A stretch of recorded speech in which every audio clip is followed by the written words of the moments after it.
Bengaluru blast case की जांच में अब एनआईए जुट गई है। आतंकी एंगल से हो रही है इस ब्लास्ट की जांच। आईएसआईएस बल्लारी, पीएफआई और लश्कर मॉड्यूल से इसके तार जुड़े होने की संभावना व्यक्त की गई है। कैफे में कल हुए धमाके में 10 से ज्यादा लोग घायल हो गए थे। और दो तस्वीरें आपके सामने, कैसे इस ब्लास्ट को अंजाम दिया गया और जब ब्लास्ट होता है तो कैसे अफरा तफरी मच जाती है और लोग कैसे जान बचाकर भागते हुए नजर आते हैं।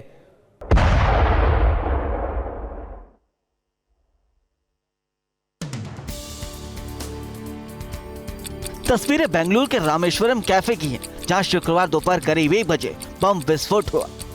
कर्नाटक के डिप्टी सीएम डीके शिव कुमार ने कहा कि एक युवक ने एक छोटा बैग कैफे में रखा था, जो 1 घंटे बाद फट गया। बम धमाके में 10 लोगों को चोट आई। 10 ಜನಕ್ಕೆ ಇಂಜೂರ್ ಆಗಿದೆ। ಸ್ವಲ್ಪ ಸೌಂಡ್ ಜಾಸ್ತಿ ಬಂದಿದೆ। ಸೌಂಡ್ ಜಾಸ್ತಿ ಬಂದಾಗ ಸ್ವಲ್ಪ ಕಿವಿಗೆಲ್ಲ ಕೆಲವರಿಗೆಲ್ಲ ಸ್ವಲ್ಪ ಶಾಕ್ ಆಗಿದೆ। इस बीच कर्नाटक के राज्यपाल थावरचंद गहलोत ने अस्पताल का दौरा किया, जहां घायल लोग भर्ती थे।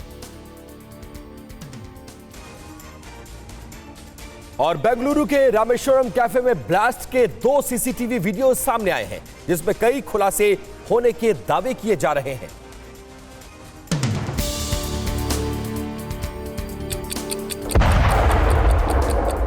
इससे पहले सीसीटीवी वीडियो में देखा जा सकता है कि धमाके से पहले कैफे में सभी लोग सामान्य दिनों की तरह काम कर रहे थे। इसी बीच कैफे में अचानक तेज धमाका होता है और चंद सेकंड बाद ही चारों तरफ सन्नाटा पसर जाता है। इस दूसरे सीसीटीवी वीडियो में देखिए, जो लोग धमाके वाले जगह से दूर थे वो किस तरह से जान बचाकर भागते नजर आए। अब एनआईए मामले की जांच कर रही है। लोकल एनआईए टीम्स भी यहाँ आ चुकी है और वो भी इलाके की कॉम्बिंग ऑपरेशंस कर रही है, पता करने की कोशिश कर रही है कि ये ब्लास्ट कैसे हुआ। बेंगलुरु कैफे में धमाके पर केंद्रीय मंत्री प्रहलाद जोशी ने कहा कि उससे कर्नाटक का सियासी पारा चढ़ गया है। प्रहलाद जोशी ने बेंगलुरु ब्लास्ट को पिछले दिनों कर्नाटक विधानसभा में हुए नारेबाजी से जोड़ा है। उन्होंने कहा कि इस घटना को गंभीरता से लिया गया होता तो शायद ब्लास्ट को रोका जा सकता था। बीजेपी ने दावा किया कि राज्यसभा चुनाव में कांग्रेस उम्मीदवार की जीत के बाद पाकिस्तान जिंदाबाद के नारे लगे थे। अगर विधानसभा में जो घटना घटी थी उसके बारे में कांग्रेस सरकार अगर सीरियसली लेते तो शायद ये घटना नहीं घटते थे। वहीं कर्नाटक के सीएम सिद्धारमैया ने विपक्ष से इस मुद्दे पर राजनीति न करने की अपील की है। उत्तर प्रदेश के सोनभद्र से लव जिहाद का एक नया मामला सामने आया है। एक लड़की ने अपने प्रेमी पर पहचान छिपाकर शादी करने का आरोप लगाया है। आरोपी से पीड़िता की पहचान सोशल मीडिया पर हुई थी। पीड़िता का आरोप है कि रिजवान ने रोहन बनकर दोस्ती की और फिर शादी के बाद धर्म परिवर्तन का दबाव बनाने लगा। मिर्जापुर घुमाने के बहाने पे लेके गया, फिर वहाँ पे जबरदस्ती मेरा हमसे निकाह पढ़वाने लग गई, मतलब निकाह पढ़वा दिया गया। पीड़िता की शिकायत के बाद पुलिस ने आरोपी को गिरफ्तार कर लिया है। तो अभियुक्त को पुलिस कस्टडी में लिया गया, कोर्ट में प्रस्तुत किया गया तथा चालान के माध्यम से जेल भेजा गया। और हरियाणा के गुरुग्राम से साइबर फ्रॉड का एक मामला सामने आया है। ऑनलाइन गाय खरीदने की कोशिश कर रहे शख्स के साथ धोखाधड़ी हो गई। ये रिपोर्ट देखिए। पीड़ित गुरुग्राम में डेयरी फार्म चलाते हैं। गाय खरीदने के लिए ऑनलाइन सर्च किया तो सस्ते में कुछ अच्छी गाय मिल गई। सर्चिंग के दौरान उन्हें कुछ मोबाइल नंबर भी मिले। गूगल पर मिले नंबर पर जब उन्होंने संपर्क साधा तो ठगों की जाल में फंस गए। पीड़ित ने 4 गाय बुक कर दी और 23,000 रुपए ट्रांसफर कर दिए। बाद में पीड़िता को पता चला कि वो साइबर क्राइम के शिकार हो चुके हैं। पीड़ित की शिकायत पर मामला दर्ज कर पुलिस ने जांच शुरू कर दी। तो इसमें जो संबंधित खाते हैं जिसमें पैसे गए उसे फ्रीज भी करवाया गया है और अनुसंधान जारी है। बंशीधर तंबाकू कंपनी के ठिकानों पर इनकम टैक्स ने छापेमारी की है। अब तक खबर यह आ रही है कि 150 करोड़ से ज्यादा की बेनामी संपत्ति का खुलासा हो चुका है। तस्वीरें दिल्ली के वसंत कुंज की हैं, जहां बंशीधर तंबाकू के मालिक के मिश्रा के बंगले से एक ही नंबर की 3 और लग्जरी कारें बरामद हुई हैं। ये सभी गाड़ियां के मिश्रा की कंपनी और उनके बेटे शिवम मिश्रा के नाम पर है। दिल्ली में के मिश्रा के आवास से 60 करोड़ से ज्यादा की लग्जरी कारें पहले ही बरामद हो चुकी हैं। इस दौरान दिल्ली से 4 करोड़ का कैश भी मिला है। बंशीधर तंबाकू प्राइवेट कंपनी पर टैक्स चोरी के आरोप के बाद इनकम टैक्स की टीम ने रेड मारी की। दिल्ली, यूपी समेत 5 राज्यों में इनकम टैक्स की टीम ने करीब 15 जगहों पर छापेमारी की। तंबाकू कारोबारी के ठिकानों पर आईटी की रेड पर TV9 भारतवर्ष संवाददाता जितेंद्र शर्मा की ये रिपोर्ट देखिए। अब तक तकरीबन 60 करोड़ रुपए की लग्जरी गाड़ियां, साथ ही 50 करोड़ रुपए से ज्यादा का कैश और कई करोड़ की बेनामी संपत्ति के बारे में इस रेड के दौरान खुलासा हो चुका है। तकरीबन 15 से ज्यादा लोकेशंस हैं यूपी और दिल्ली की, जहां पर इनकम टैक्स विभाग की टीम बंसीधर टबैको कंपनी के मालिक के मिश्रा के ठिकानों पर रेड कर रही है। ये जो बंगला है वसंत विहार का, ये उनके बेटे शिवम के नाम पर बताया जा रहा है और इसी बंगले के अंदर से ये तमाम गाड़ियां, जिनकी कीमत 60 करोड़ रुपए के करीब बताई जा रही है, जिसमें अकेले फैंटम की कीमत 16 करोड़ रुपए है, ये तमाम गाड़ियां यहां पर बरामद।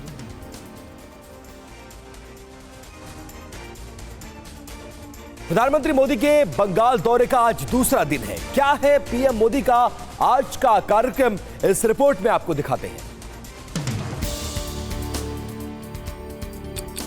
कोलकाता से सुबह 10:30 बजे प्रधानमंत्री नरेंद्र मोदी नदिया पहुंचेंगे, जहां सरकारी कार्यक्रम में शामिल होंगे और जनसभा को संबोधित करेंगे। नदिया के कृष्णानगर में पीएम मोदी 15,000 करोड़ रुपए के विकास परियोजनाओं का उद्घाटन और शिलान्यास करेंगे। दोपहर 2:30 बजे पीएम मोदी बिहार के औरंगाबाद जाएंगे, जहां 21,400 करोड़ रुपए की विकास परियोजनाओं का उद्घाटन और शिलान्यास करेंगे।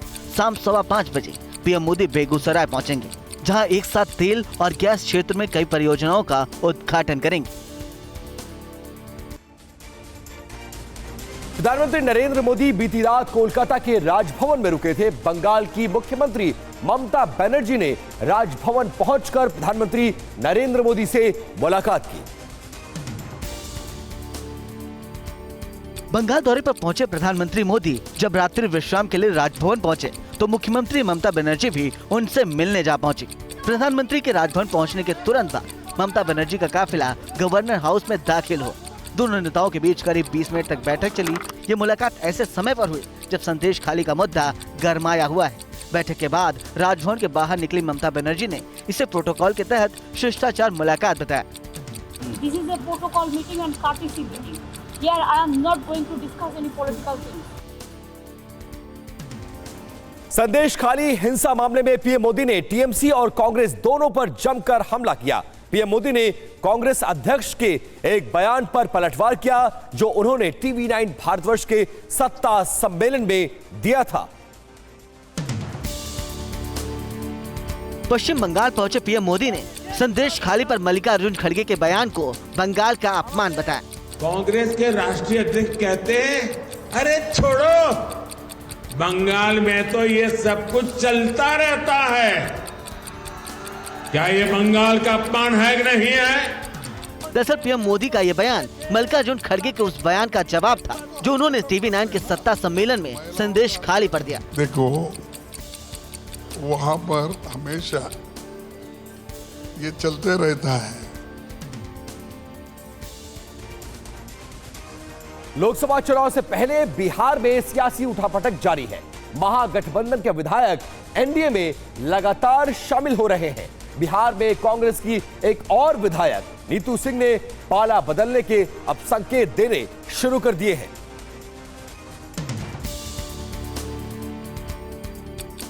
नीतू सिंह नवादा जिले के हिसुआ से कांग्रेस विधायक हैं। उन्होंने खुलकर कहा कि बीजेपी अगर नवादा में उन्हें लोकसभा का टिकट देगी तो वो बीजेपी में आने को तैयार है। साथ ही उन्होंने कहा कि राहुल गांधी से बड़ा कद नरेंद्र मोदी का है।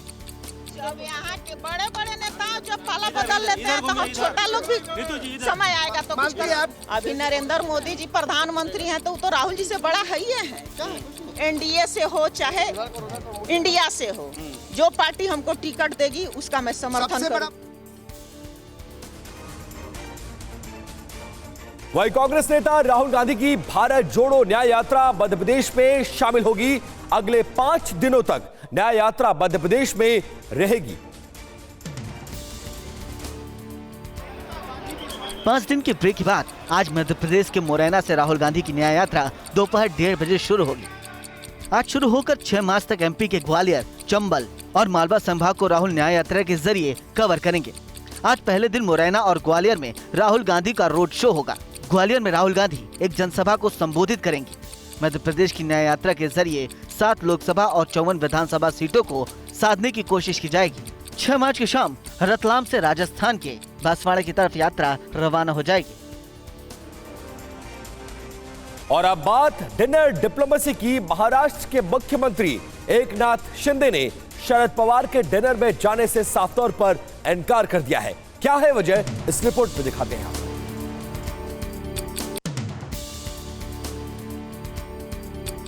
शरद पवार ने अपने भतीजा अजीत पवार और देवेंद्र फडणवीस को भी आज दावत के लिए बुलावा भेजा था, लेकिन सीएम शिंदे की तरह अजीत पवार और देवेंद्र फडणवीस ने भी अपने व्यस्त कार्यक्रम का हवाला देते हुए शरद पवार के आमंत्रण को ठुकरा दिया। शरद पवार ने शिंदे, अजीत पवार, देवेंद्र फडणवीस को बारामती में अपने आवास पर डिनर के लिए न्योता भेजा था। वहीं शरद पवार के न्योते पर सीएम एकनाथ शिंदे ने कहा कि मेरे घर के बगल में कोई परिचित आएगा तो मैं भी बुलाऊंगा। पवार साहब ने भी न्योता दिया है, पर हमारे कार्यक्रम तय हैं और हमें आज शाम अहमदाबाद भी जाना है, जिसकी वजह से खाने पर नहीं जा सकेंगे।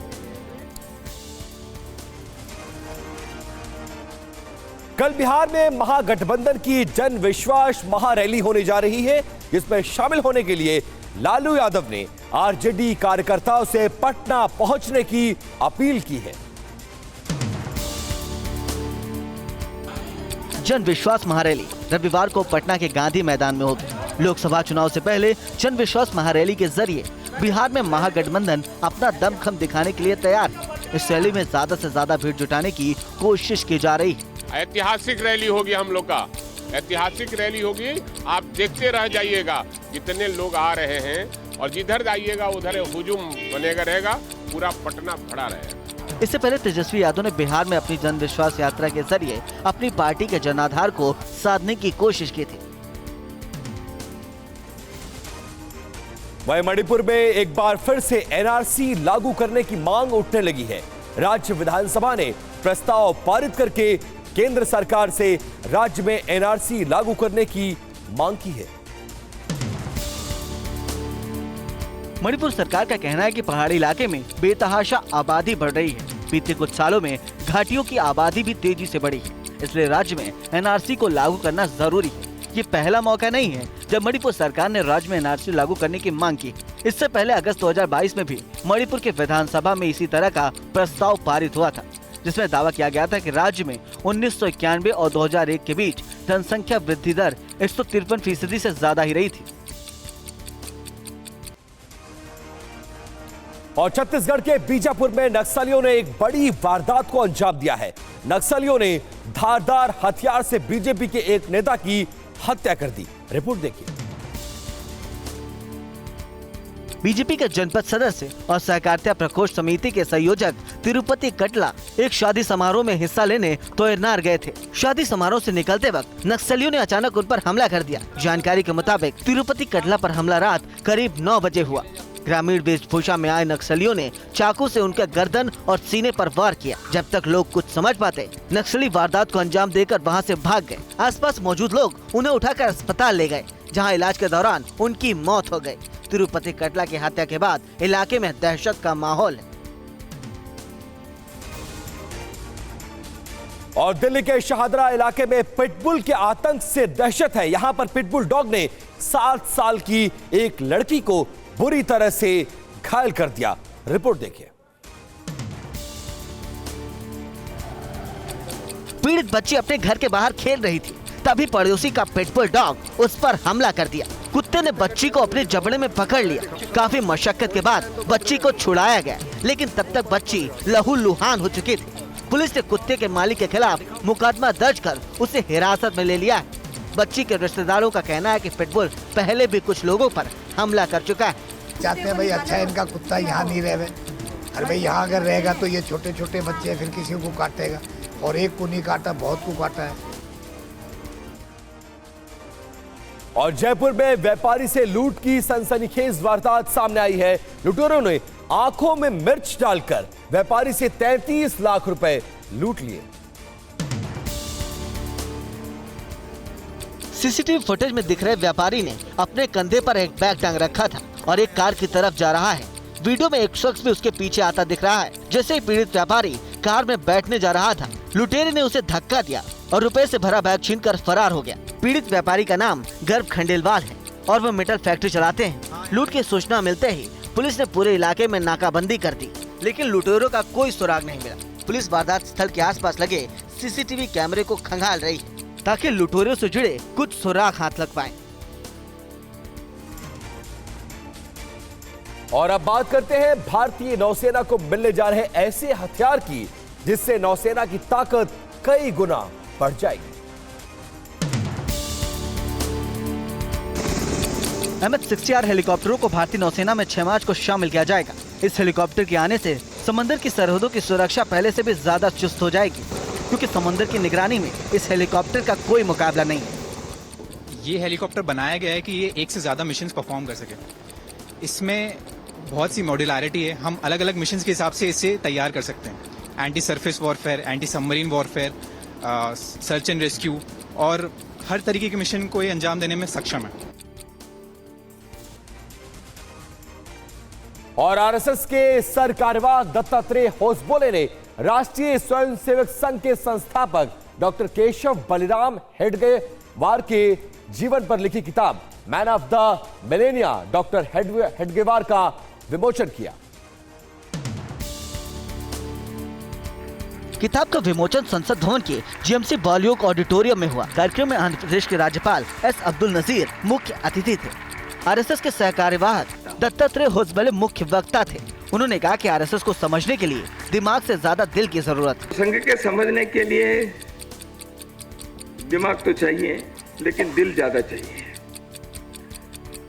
क्योंकि संघ उस प्रकार के व्यक्ति के कारण बना हुआ है। यूएई के आबू धाबी में बना पहला हिंदू मंदिर भक्तों के लिए अब खोल दिया गया है। प्रधानमंत्री मोदी ने 14 फरवरी को इस मंदिर का उद्घाटन किया था।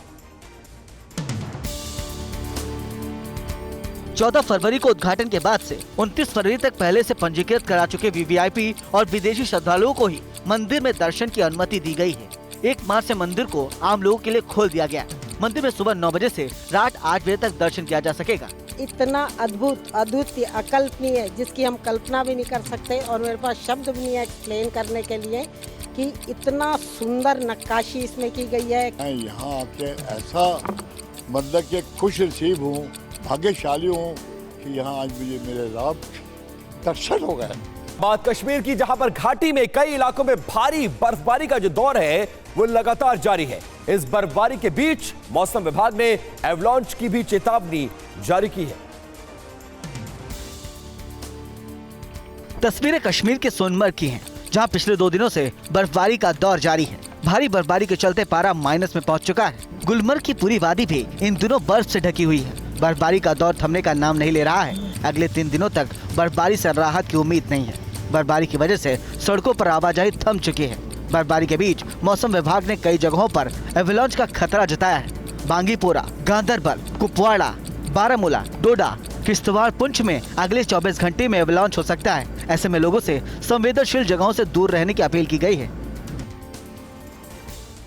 यूक्रेन के साथ जारी युद्ध के बीच रूस ने परमाणु हथियारों का प्रदर्शन किया है।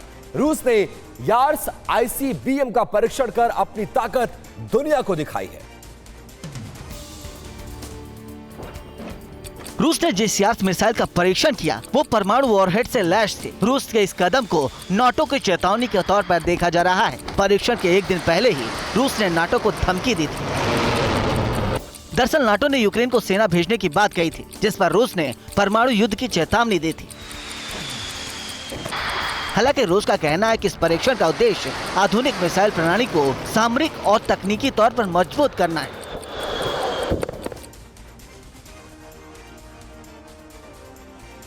और दुनिया में कई देशों के बीच वॉरफ्रंट खुलते जा रहे हैं। इस बीच अमेरिका भी अपने मित्र देशों के साथ सैन्य तैयारी में जुटा हुआ नजर आ रहा है।